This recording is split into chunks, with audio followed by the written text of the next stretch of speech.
The thunder rolled across the Montana sky like a warning as Zara Landon clutched her satchel tighter, her knuckles white with strain.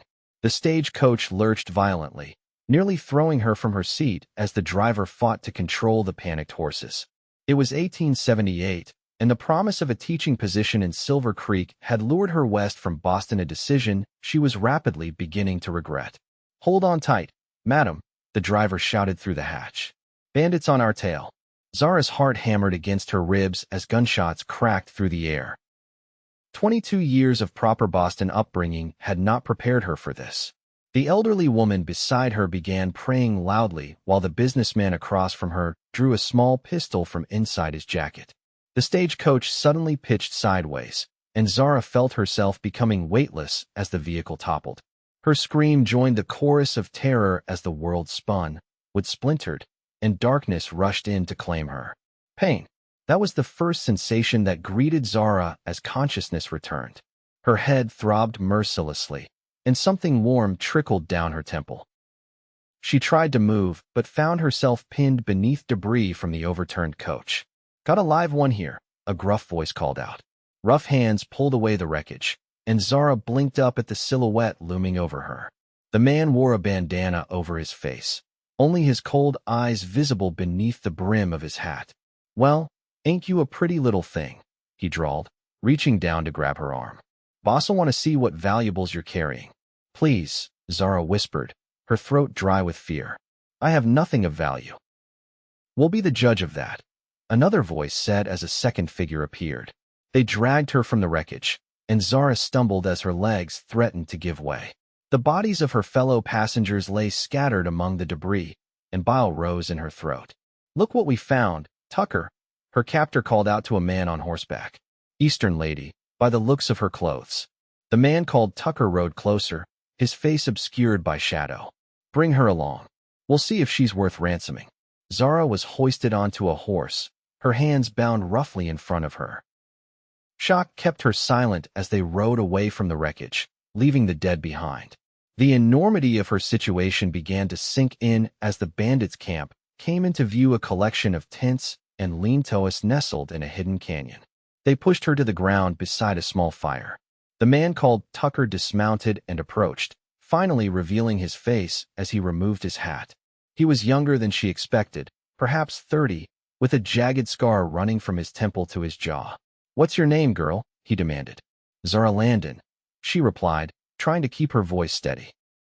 "I'm the new schoolteacher for Silver Creek." This earned a chorus of laughter from the men. "Silver Creek ain't getting no schoolteacher today," Tucker said with a cruel smile. "Or ever likely. Town's barely hanging on." Zara swallowed hard. "There are people expecting me. They'll send someone when I don't arrive." Tucker crouched before her, his breath hot on her face. "By the time they figure out what happened, we'll be long gone. And you'll either be dead or wishing you were." A commotion at the edge of the camp interrupted whatever threat would come next. Men shouted, and gunfire erupted in rapid succession. Tucker cursed, drawing his pistol as he stood. "Watch her," he barked at one of his men before rushing toward the disturbance. The chaos intensified, and the man guarding Zara shifted nervously, his attention divided. She saw her chance and took it, driving her bound hands upward into his groin. He doubled over with a howl, and she scrambled to her feet, running blindly into the gathering dusk. Her lungs burned as she fled, her silk traveling dress catching on brush and rock. Behind her, shouts and gunfire continued, but she didn't dare look back. The terrain was unfamiliar and treacherous, loose stones threatening her footing with each step.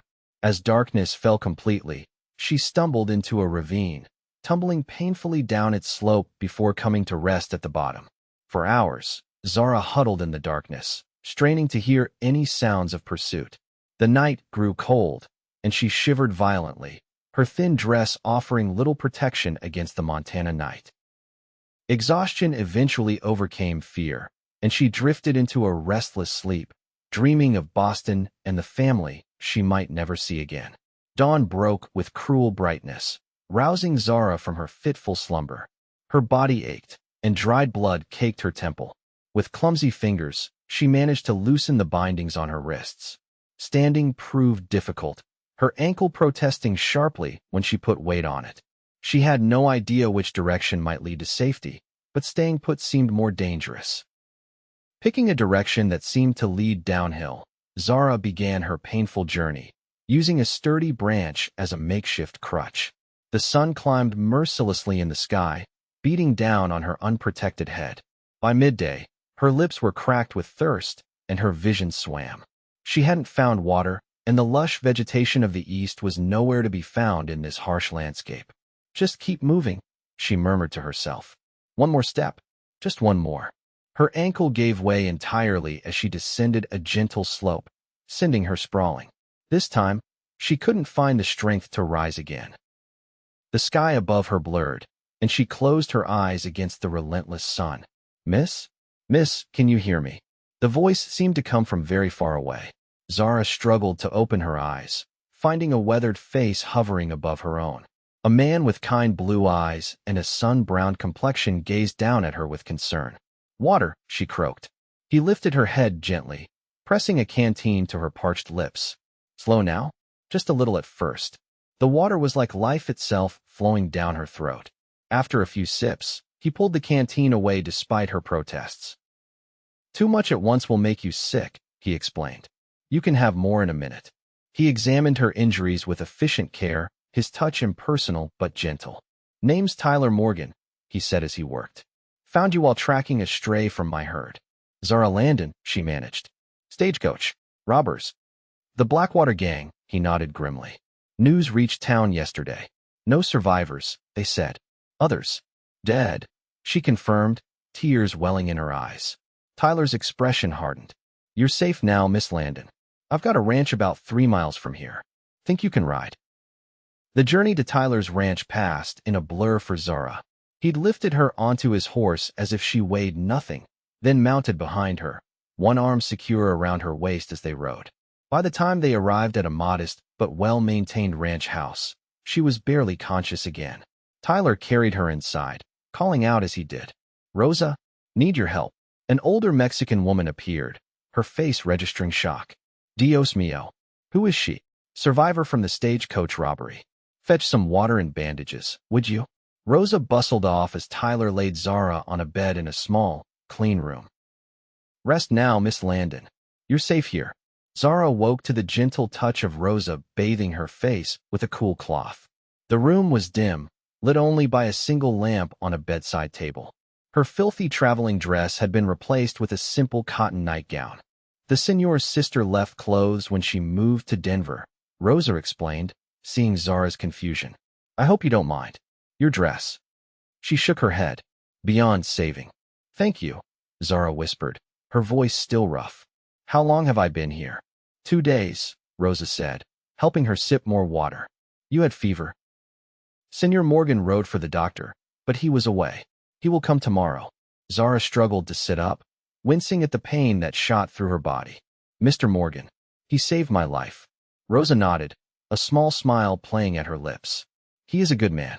Stubborn like a mule, but good. Now can you eat? I have broth. The broth was simple but wonderfully restorative. As strength returned, so did the full memory of the attack and her escape. Tears slipped down Zara's cheeks as she recalled the other passengers. There, Rosa soothed, patting her hand. You are alive. That is what matters now. Later that evening, Tyler himself appeared at the door, knocking softly before entering. He'd cleaned up since their first meeting, his sandy hair still damp, his face freshly shaved. He seemed younger without the trail dust, perhaps around 28. Miss Landon, he said, removing his hat. Good to see you awake. How are you feeling? Better. Thanks to you and Rosa, Zara replied. I don't know how to thank you for saving my life, Mr. Morgan. He shifted uncomfortably, turning his hat in his hands. Any decent person would have done the same. Sheriff Jenkins will want to speak with you when you're up to it. The Blackwater Gang's been terrorizing this territory for months now. Of course, Zara nodded. I'll tell him everything I can remember. Tyler hesitated, then said, If you don't mind me asking, what brings a Boston lady to Silver Creek? Not many Easterners choose to settle in these parts. I was hired as the schoolteacher, she explained. After my father died last year, there was little keeping me in Boston. My mother passed when I was young, and I have no siblings. She sighed. I thought teaching in the West would be an adventure. A ghost of a smile touched his lips. Well, you certainly got that part, though perhaps not the kind you were hoping for. No, she agreed with a weak laugh that quickly turned into a grimace of pain. You should rest, Tyler said, moving toward the door. Dr. Wallace should be here tomorrow. He's a good man, though he drinks more than he should. Mr. Morgan, Zara called as he reached for the door handle. Do you know what happens now? With my position in Silver Creek, I mean.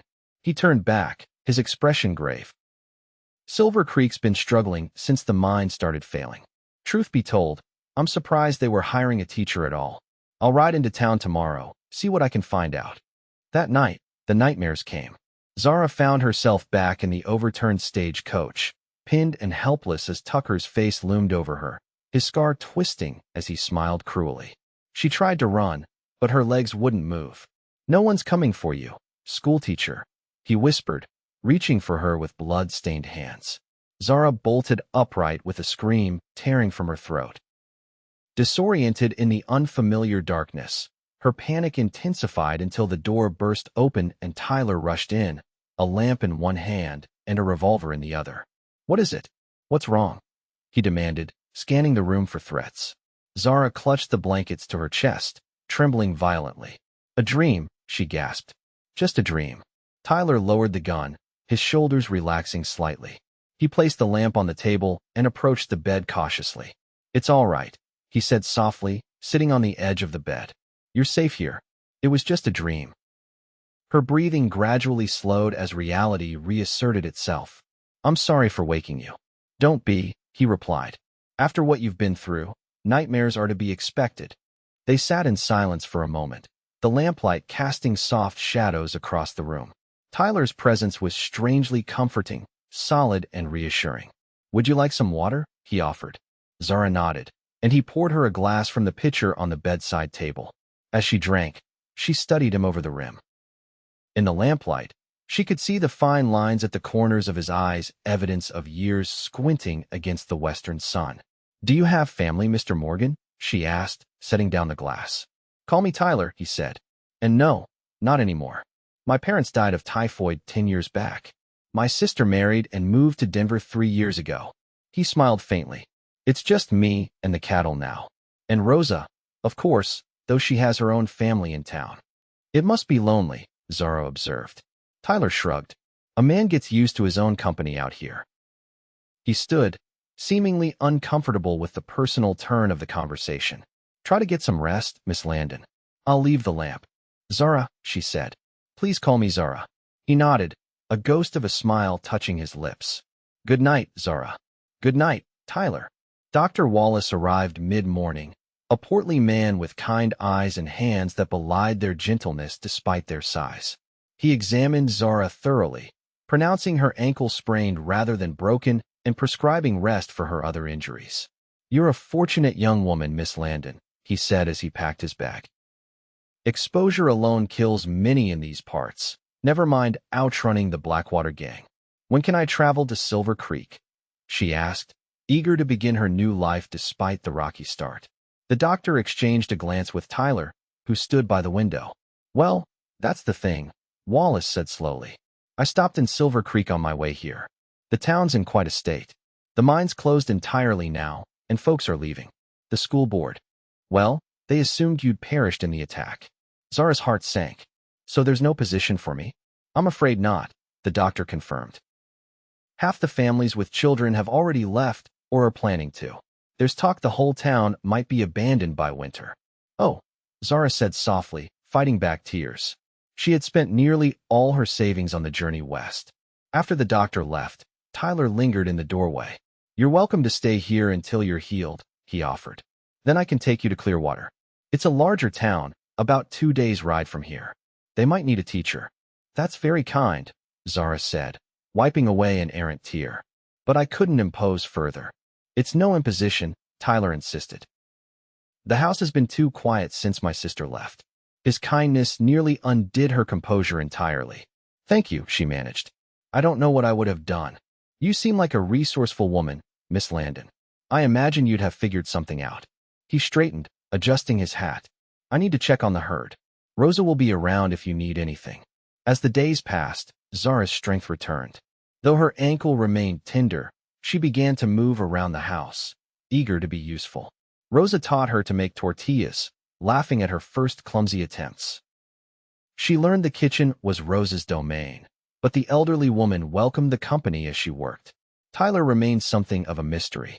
He left early each morning to tend his cattle and often returned after dark, taking his meals alone when his work kept him late. When their paths did cross, he was unfailingly polite but maintained a careful distance. A week after her arrival, Zara ventured onto the front porch, testing her healing ankle.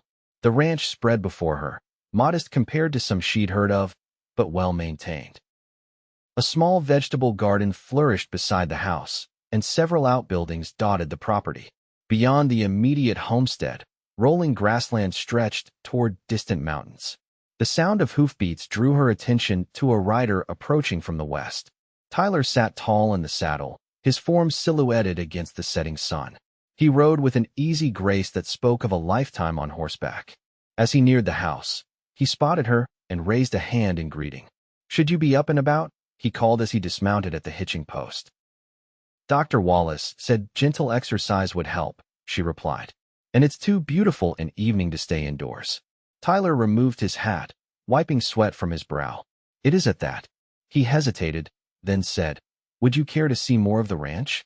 I could hitch up the wagon tomorrow if you're feeling up to it." Zara smiled, pleased by the invitation. "I'd like that very much." The next day dawned clear and bright.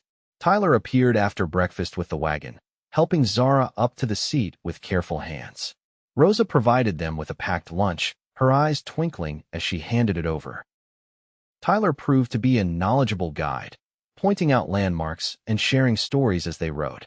His reserve gradually melted as the morning progressed, revealing a dry humor and quiet intelligence Zara found increasingly attractive. "How did you come to ranching?" she asked as they stopped beside a small stream to rest the horses. Tyler spread a blanket in the shade of a cottonwood tree. "My father started this place when I was just a boy. Came west from Pennsylvania after the war. He taught me everything I know about cattle." He helped Zara from the wagon. "What about you? How does a Boston lady decide to become a teacher in the wilds of Montana?" Zara settled on the blanket, arranging her borrowed skirts. "I've always loved learning, and sharing knowledge seemed a natural path. After my father died, the house in Boston felt empty. When I saw the advertisement for a teacher in Silver Creek, it seemed like fate. And now?" Tyler asked, unpacking the lunch Rosa had prepared. "Now I don't know," Zara admitted. "I have some savings, but not enough to return east. I suppose Clearwater is my best hope." Tyler nodded thoughtfully. "Clearwater's growing.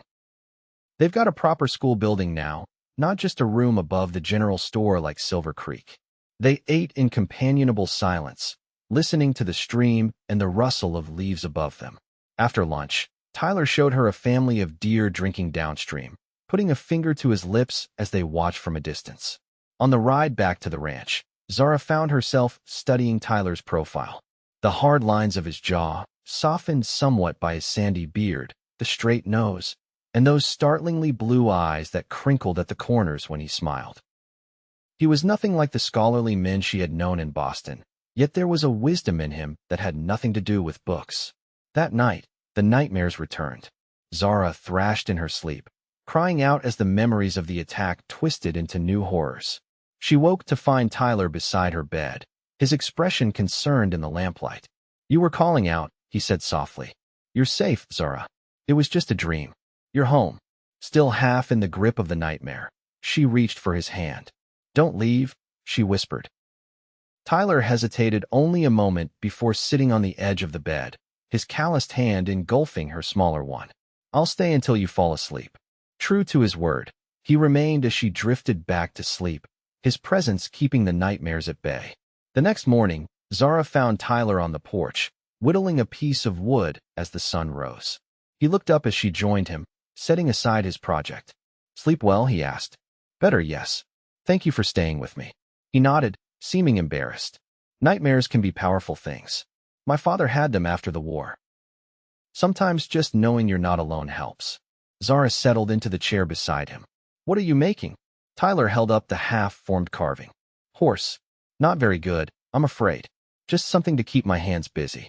It's charming, Zara insisted, admiring the simple lines. I didn't know you were an artist. He chuckled, the sound warming something inside her. Barely. My sister's the one with talent.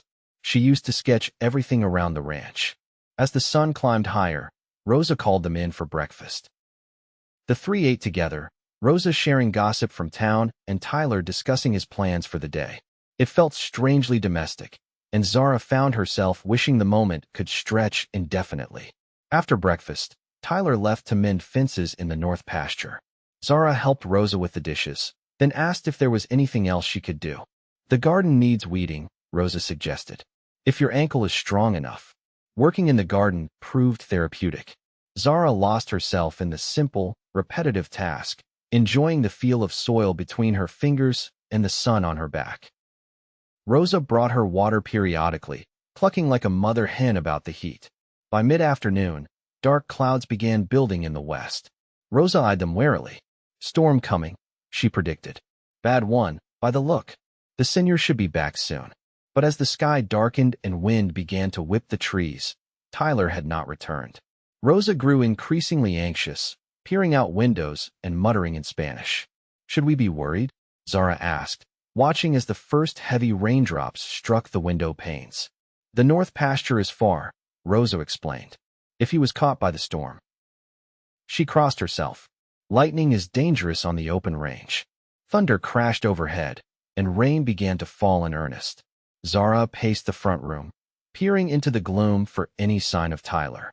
The storm intensified, wind howling around the eaves of the house and rain lashing the windows. I'm going to look for him, Zara decided as lightning split the sky. No, Rosa grabbed her arm. You will be lost or worse. The senior knows this land. He will find shelter. Reluctantly, Zara agreed to wait. The hours crawled by, punctuated by thunder and Rosa's prayers. Night fell, turning the storm into something even more frightening as darkness swallowed the landscape. Just as Zara was about to insist on organizing a search party, though she had no idea how the sound of hoofbeats approached, Rosa rushed to the door, throwing it open as Tyler staggered in, drenched to the bone and supporting a young boy.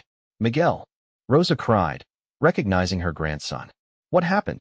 Found him lost near Carson's Creek, Tyler explained, his voice rough with exhaustion. His horse bolted in the storm. Zara hurried forward to help, taking some of the boy's weight as they moved him to the fire. The child couldn't have been more than 12, his dark eyes wide with lingering fear. While Rosa tended to her grandson, Zara turned her attention to Tyler. He stood dripping on the threshold, shivering despite his effort to hide it. You need to get warm, she said, taking his arm. Come on. Tyler allowed her to lead him to his bedroom, where she retrieved dry clothing from his dresser. I can manage, he protested weakly as she began to unbutton his sodden shirt. Don't be ridiculous, Zara replied, her Boston propriety forgotten in the face of practical necessity. You're half frozen. What were you thinking, staying out in this weather? Couldn't leave the boy, Tyler mumbled, his fingers too numb to work the buttons. Zara brushed his hands aside, finishing the job herself. She helped him out of the wet shirt, trying not to stare at his muscled torso or the scars that marked his skin, evidence of a life lived hard. She handed him a towel, then turned away to give him privacy as he changed his trousers. You could have been killed, she said, her back to him. Lightning, flash floods. Any number of things. Worried about me? Tyler asked, and she could hear the smile in his voice despite his exhaustion. Zara turned to face him, finding him dressed in dry clothes, his hair still damp and tousled. Yes, she admitted. I was terrified something had happened to you. The rawness of her honesty seemed to surprise him. He took a step toward her, then hesitated. I'm all right, he said softly. Takes more than a storm to keep me down. Impulsively, Zara closed the distance between them and wrapped her arms around his waist, pressing her cheek to his chest. After a moment of stunned stillness, Tyler's arms encircled her, holding her gently. Thank you for coming back safely, she whispered. They remained that way for a long moment, the storm raging outside, while something new and fragile bloomed between them. When they finally separated, Tyler's eyes held a warmth that had nothing to do with the dry clothes or the fire in the grate. Miguel stayed the night, bedding down on a pallet by the fire. The storm passed by morning, leaving behind a washed clean world and scattered debris. Rosa fussed over both her grandson and Tyler, serving a hearty breakfast before insisting Miguel return to his parents in town. "I'll take him," Tyler offered. "Need to check in with Sheriff Jenkins anyway. See if there's been any news about the Blackwater Gang." The mention of the outlaws sent a chill through Zara. In the comfortable routine of the ranch, she'd almost managed to forget the danger that might still be lurking. "Do you think they're still in the area?" she asked, trying to keep her voice steady. Tyler's expression grew serious. "Hard to say. They've never hit the same area twice, but they don't usually leave witnesses either." The implications hung heavy in the air between them. Zara swallowed hard. "You think they might come looking for me?" "I think we should be cautious," Tyler said carefully. "The sheriffs had posses out since the attack, but they're slippery. I've been meaning to teach you to shoot, just in case." The idea both frightened and empowered Zara. "I'd like that," she decided. "Better to be prepared." After Tyler left with Miguel, Rosa sat with Zara on the porch, shelling peas for dinner. The older woman worked in silence for a while before saying, "The senor likes you." Zara fumbled a pea pod, her cheeks warming. "He's been very kind to everyone." Rosa gave her a knowing look. "Not like this. I have known Tyler Morgan for 10 years. He keeps to himself, especially since his sister left. But with you." She smiled. "He smiles more. Talks more. We're just friends," Zara protested weakly. "For now," Rosa agreed with a shrug. "But I see how he looks at you when he thinks no one notices." "And how you look at him." Zara couldn't deny the attraction she felt toward Tyler. His quiet strength, his kindness, the way his rare smiles transformed his face all had combined to create feelings she'd never experienced before. But the reality of her situation remained unchanged. "Even if there were something between us, I can't stay here indefinitely," she pointed out. "Once I'm fully healed, I need to find work." Rosa clicked her tongue. There is always a way when hearts are involved. When Tyler returned that evening, he brought news from town. "Sheriff caught one of the Blackwater Gang," he announced over dinner. "Fellow named Reeves. He's singing like a canary, hoping for leniency." Zara set down her fork. "What did he say?" "Gangs headed north, toward the Canadian border. Tucker's spooked after leaving a witness alive." Tyler met her gaze steadily. "That's you, Zara." "Reeves said Tucker was furious when he realized you'd escaped." Fear coiled in her stomach. "So they are looking for me." "Were," Tyler corrected. "According to Reeves, they've given up the search.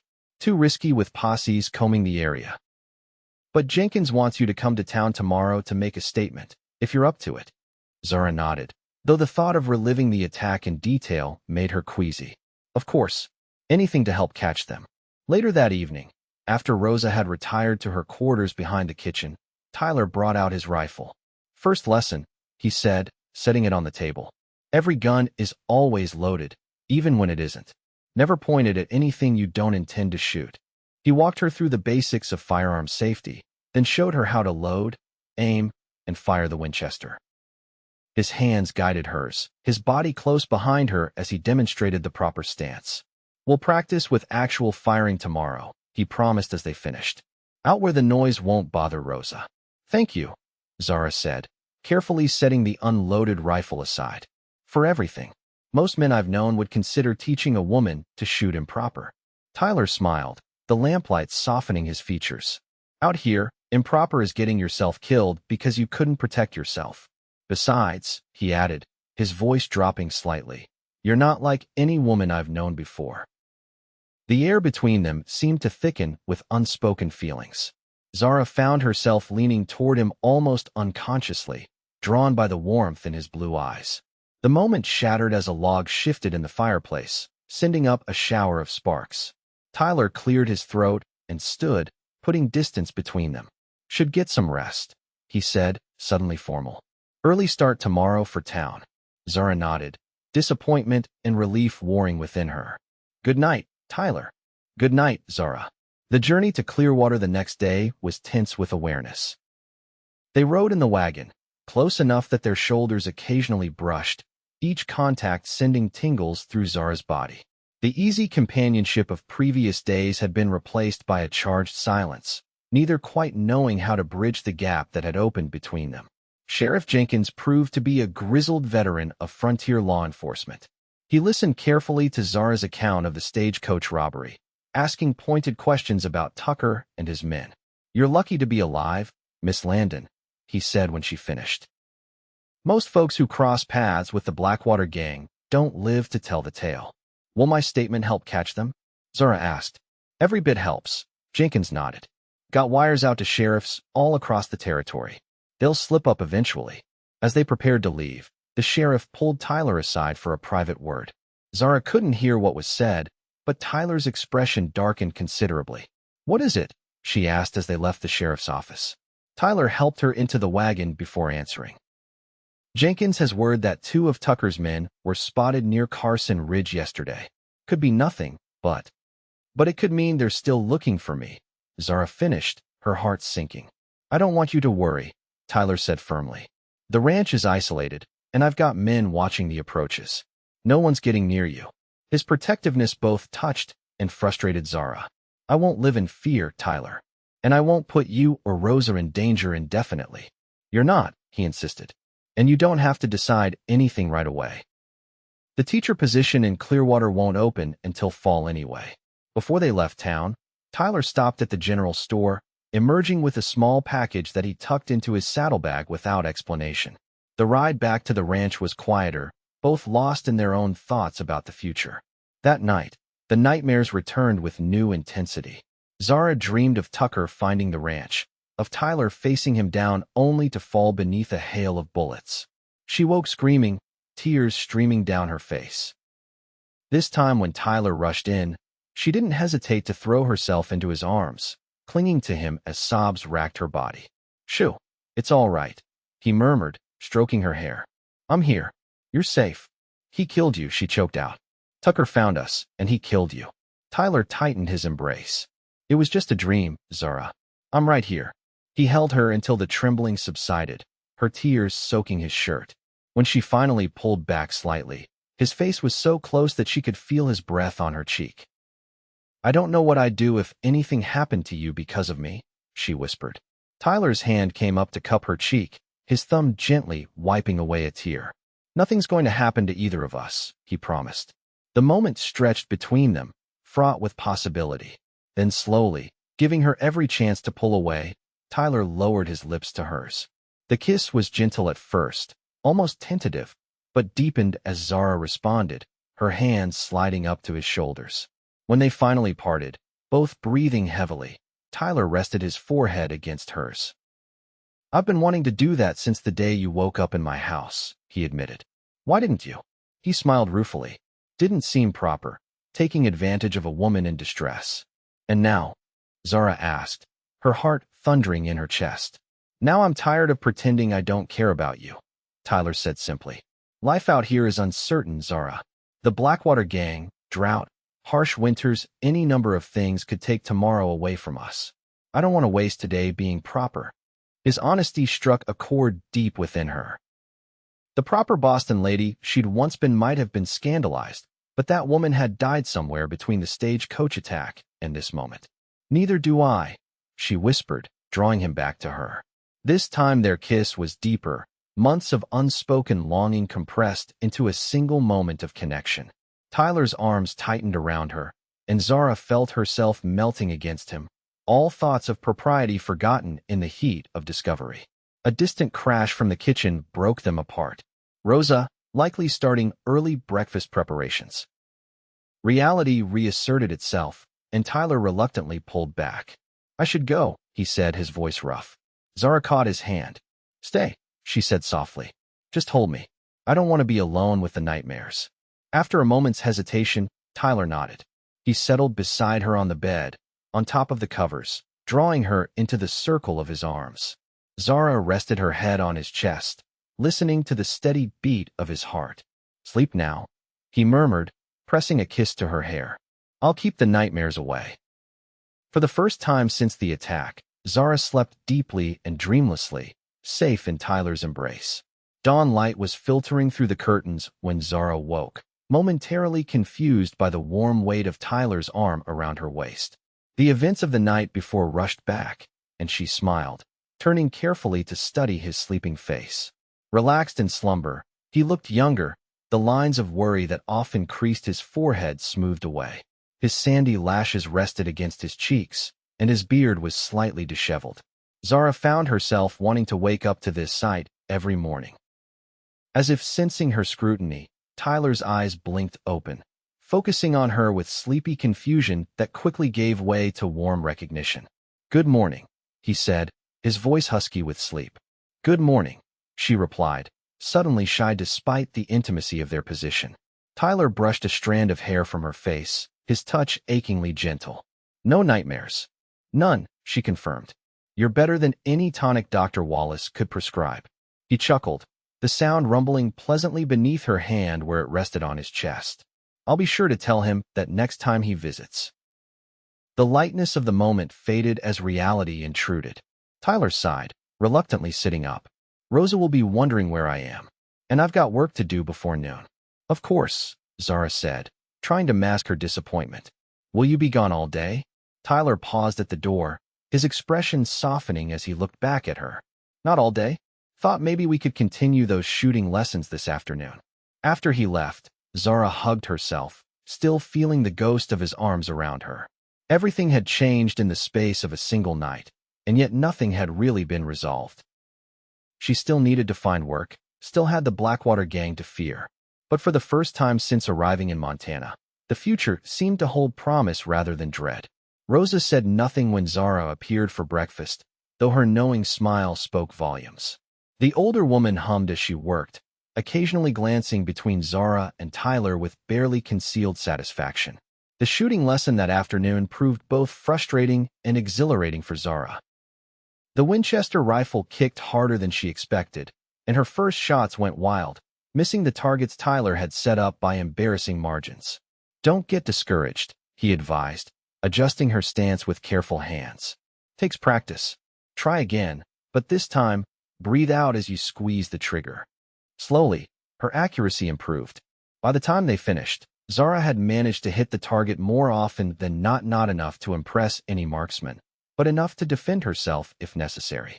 "I have something for you," Tyler said as they walked back to the house. He reached into his pocket and withdrew a small revolver. "Bought it in town yesterday. It's lighter than the rifle, easier to handle in close quarters." Zara took the weapon carefully, noting its smaller grip and less intimidating weight. "Thank you. I hope I never need to use it." "So do I," Tyler said grimly. "But I'll sleep better knowing you can protect yourself if need be." That evening after dinner, they sat together on the porch swing, watching stars appear in the deepening twilight. Tyler's arm rested comfortably around Zara's shoulders, her head leaning against him. "When do you need to decide about the teaching position in Clearwater?" he asked, breaking the companionable silence. "The school board meets in 3 weeks," Zara replied. "I should write to them soon if I intend to apply." Tyler was quiet for a moment, the swing creaking gently as they rocked. "And do you intend to apply?" There was something in his voice that made Zara sit up, turning to look at him. "I need work, Tyler. I can't impose on your hospitality forever." "What if it wasn't imposition?" he asked, his eyes serious in the fading light.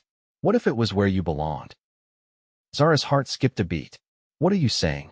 Tyler took both her hands in his expression more vulnerable than she'd ever seen it. "I'm not good with words, Zara. Never have been.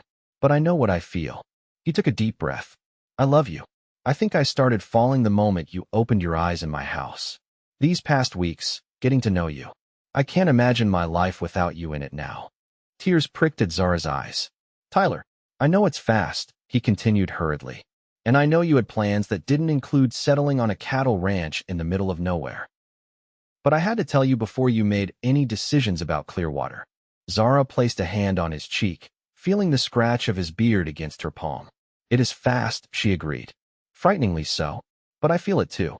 When I woke up in your arms this morning, I realized I never wanted to wake up any other way again." Hope bloomed in Tyler's eyes. "Does that mean?" "It means I love you too," Zara said simply. "And I don't want to go to Clearwater or anywhere else that takes me away from you." The joy that transformed Tyler's face was like sunrise breaking over the mountains. He pulled her to him, kissing her with a passion that left her breathless. When they finally parted, He rested his forehead against hers, his voice rough with emotion. "Marry me," he whispered. "Not right away if you're not ready.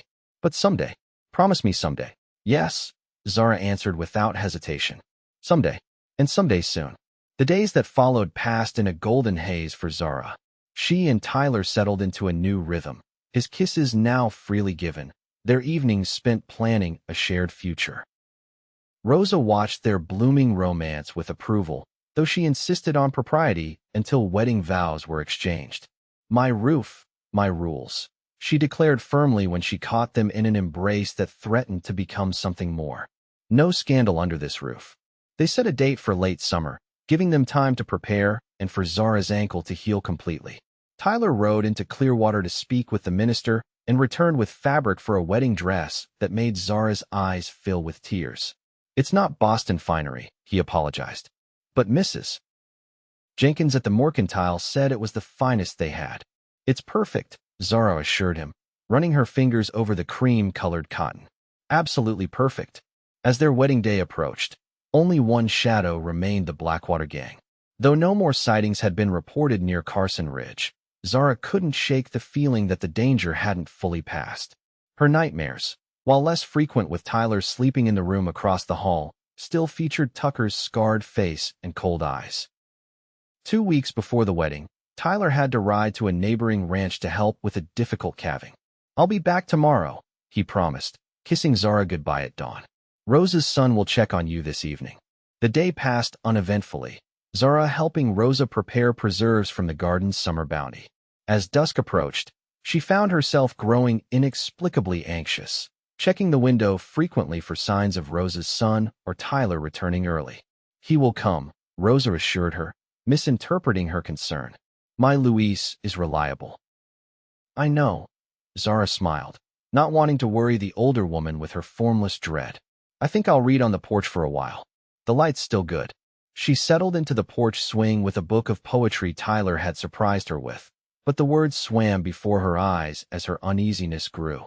The sun sank below the horizon, painting the sky in dramatic reds and purples that would normally have captivated her. The sound of approaching riders finally broke her tension. Setting aside her book, Zara stood to greet Luis, only to freeze as 4 men emerged from the growing darkness, none of them Rosa's son. The lead rider's face was illuminated by the lamp hanging beside the door, revealing a jagged scar that ran from temple to jaw. "Tucker." Zara's blood turned to ice in her veins. Backing slowly toward the door, she called out, "Rosa, get the rifle." Tucker's laugh was as cold as she remembered. "No one's coming to help you, schoolteacher. The old Mexican woman's tied up in the kitchen. Wasn't hard to find you, once we put our minds to it." Not many single ranchers took in Eastern ladies recently. Zara's hand closed around the small revolver Tyler had given her, which she'd taken to carrying in her pocket. "What do you want?" "You know what I want," Tucker snarled, dismounting. "No one escapes the Blackwater Gang. Bad for business if word gets around." The other 3 men spread out, surrounding the porch. Zara counted her options and found them severely limited. She could retreat into the house, but they would follow. She could try to run, but where? Her ankle, while much improved, wouldn't carry her far enough or fast enough. That left the revolver, with its 6 bullets and her still developing aim. For men, she needed to make each shot count. "You should have stayed in Boston, schoolteacher," Tucker said, advancing up the porch steps. "Western life doesn't suit delicate Eastern flowers." Zara drew the revolver, aiming it at Tucker's chest. "I'm not as delicate as you think." Surprise flickered across Tucker's scarred face, followed by amusement. Well, the kitten has claws." He continued his advance. "You ever fired that thing before, girl? Killed a man? It's not as easy as you might think." Zara's hand trembled slightly, but she held her ground. "I don't want to kill anyone, but I will if I have to." Tucker was almost within reach now, his confidence evident in every step. "No, you won't. You don't have it in you." In that moment, Zara saw her future hanging in the balance. The life she'd built with Tyler, the love they'd found, the children they might have, all of it would end here if she hesitated. She squeezed the trigger. The report was deafening in the quiet evening. Tucker staggered backward, clutching his shoulder as blood seeped between his fingers. Shock and rage contorted his features. You shot me, he bellowed, his voice a mixture of disbelief and fury. You actually shot me. Zara adjusted her aim. Steadier now. The next one goes in your heart if you don't leave. All of you. For a tense moment, no one moved. Then Tucker straightened, hatred burning in his eyes. Kill her, he ordered his men. Burn the house. Leave nothing. Time seemed to slow as the outlaws reached for their weapons. Zara fired again, catching one in the leg. He fell with a howl of pain. She swung the revolver toward another, but he was faster, his gun already raised. A shot rang out, but not from Zara's weapon or the outlaws. The man jerked oddly, then toppled from his horse. More gunfire erupted from the direction of the barn, precise and deadly. The third outlaw fell, and Tucker dove for cover, cursing violently. Zara, get down. Tyler's voice cut through the chaos like a lifeline. Zara dropped to the porch floor as more shots were exchanged. When she dared to look up, she saw Tyler and two other men advancing from the shadows, rifles raised. Tucker, realizing he was outnumbered, made a desperate break for his horse. Tyler's rifle cracked once more, and Tucker stumbled, falling face first into the dirt. He didn't rise again. Then Tyler was there, gathering Zara into his arms, his face white with fear and relief. Are you hurt? Did they hurt you? No, Zara managed, her voice shaking almost as much as her hands. Rosa, they said they tied her up. We'll check on her, Tyler assured her, holding her tightly. It's over, Zara. It's really over. Rosa was indeed tied up in the kitchen, frightened but unharmed. Luis arrived minutes later, having been delayed by a fallen tree across the road. The two surviving outlaws were secured to await the sheriff's arrival. That night, after the initial chaos had settled, Tyler explained his early return. Couldn't shake the feeling something was wrong, he said, holding Zara close as they sat before the fire. Finished with the calving and rode straight back instead of staying the night. Good thing I did. How did you know to approach quietly? Zara asked. To bring help. Saw their horses first, Tyler explained. Recognized one as belonging to a fellow the sheriff had described stolen from a ranch near Bitterroot. Rode to the Wilson place down the road, got the brothers to come with me. Zara shuddered, burrowing closer into his embrace. If you hadn't come when you did. But I did, Tyler said firmly. And you held your own until I got here. You shot Tucker. Despite everything, Zara found herself smiling at the pride in his voice. I was terrified, she admitted. But all I could think about was you, and our future together. I couldn't let him take that away from us. Tyler kissed her forehead, his arms tightening protectively around her. Nothing's going to take that away, Zara. Not ever. Sheriff Jenkins arrived the next morning, grimly satisfied to find Tucker dead and two of his gang in custody. You've done the territory a service, he told Zara and Tyler. The Blackwater Gang's been a plague on honest folks for too long. As the sheriff prepared to leave with his prisoners, he turned back. Almost forgot. Mail came for you yesterday, Miss Landon. Held it for you at the office since I figured I'd be riding this way. He handed her an envelope bearing the seal of the Boston Ladies Educational Society. Zara opened it curiously, scanning the contents. A slow smile spread across her face as she read.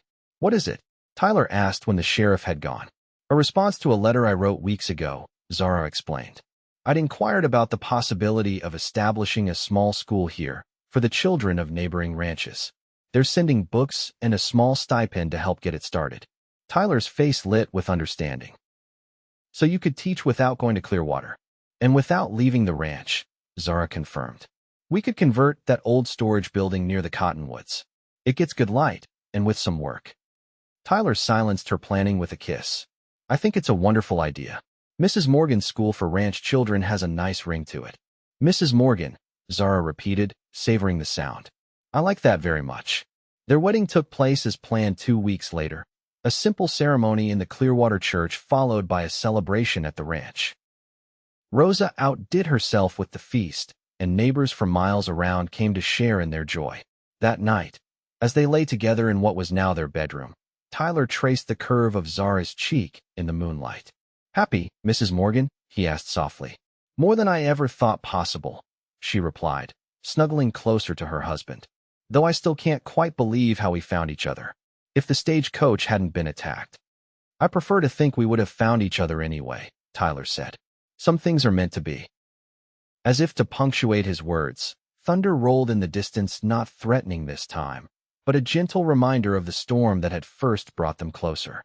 Maybe you're right, Zara murmured, closing her eyes as sleep began to claim her. Maybe we were always meant to find our way home to each other. Tyler pressed a kiss to her hair, whispering, "Sleep now, love. I'll keep the nightmares away." And he did, that night and all the nights that followed. The nightmares gradually faded, replaced by dreams of their future together. The small school behind the cottonwoods opened that autumn, with 6 students from neighboring ranches attending daily. By the following spring, Zara had news that brought tears of joy to Tyler's eyes. They would be welcoming a child of their own when the aspens turned gold again. Their daughter, born as the first snow dusted the mountains, had her father's blue eyes and her mother's determined spirit. In the years that followed, the Morgan Ranch prospered. 2 more children joined their family, a son with his mother's quick mind and a second daughter with her father's gentle way with animals. The school grew as well, eventually requiring a proper building in town and additional teachers to help. Sometimes, on quiet evenings when the children were asleep, Zara and Tyler would sit on the porch swing, watching the stars emerge just as they had during their courtship. In those peaceful moments, with his arm around her shoulders and her head on his chest, Zara would reflect on the strange, terrible, wonderful journey that had brought her to this place. "Penny for your thoughts," Tyler would say, noticing her contemplative mood. And Zara would smile, thinking of stagecoaches and outlaws, nightmares and rescues, and the extraordinary love that had grown from the ashes of disaster. "Just thinking that I'm home," she would reply. Truly home. For home, Zara had discovered, wasn't Boston with its familiar streets and cultured society. It wasn't Silver Creek or Clearwater or even the ranch itself. Home was wherever Tyler was, in his arms, in his heart, in the family they had built together. Home was the love that had saved them both, in more ways than one. And on the rare nights when old memories stirred and Zara cried out in her sleep, Tyler was always there, his voice gentle in the darkness as he whispered, "It's just a dream. You're home."